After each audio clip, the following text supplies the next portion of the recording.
Welcome to our Tomato Sauce Day 2024. This is the day where child labour doesn't exist and the whole family gets together.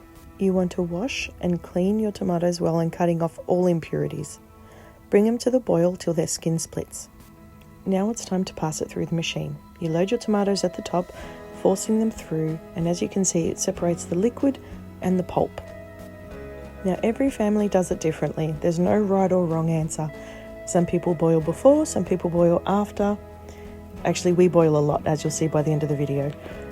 This is just how I was raised and taught to make my sauce, so don't feel you're doing it wrong.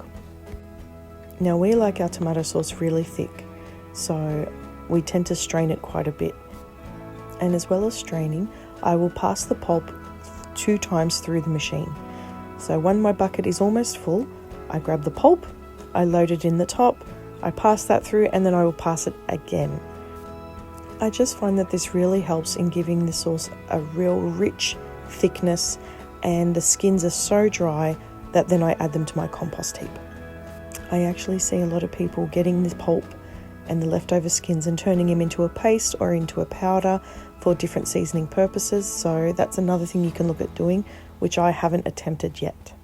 When making our sauce, we tend to keep it simple by just adding salt, but there are times where I will add some basil leaves or even a sofrito mix to it, and it's a ready-made sauce to go.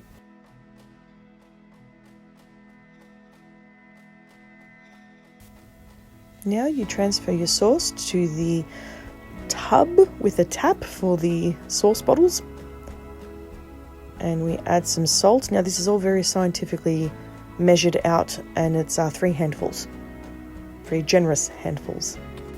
Now before we purchased one of these tubs with the tap attached to it, we would have to go old school by using our funnel and a soup ladle and just fill the bottles manually by hand. We like to really drain the liquid out of our tomatoes, so we add cake racks to the bottom of the tubs, and you can just see how thick and rich that sauce is, and that's just on the first pass.